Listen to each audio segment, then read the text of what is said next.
A kiszámíthatóság jegyében a Tokaj Kereskedőház idén minden eddiginél korábban július végén közzétette felvásárlási árait.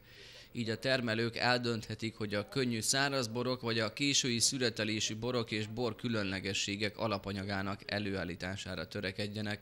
Ennek megfelelően szüretelve, illetve gondozva ültetvényeiket a szüretig hátralévő időszakban.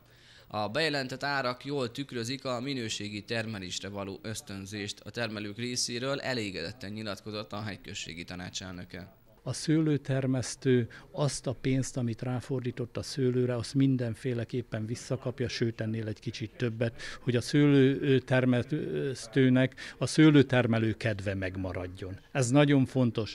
Ezekben az árakban ez már benne van, ezt meg lehet tenni, viszont igazából akkor lesz rend talán ebbe a kérdésbe, és ezt mi szeretnénk hosszú távon elérni, amikor a bor értékesítési átlagárához kapcsolódik a szőlő felvásárlási ára. Bármely kategóriáról is beszélünk, a legfontosabb, hogy egészséges legyen a szőlő, csak így érhető el, hogy középtávon a valódi prémium borok között tartsák számon a Tokait.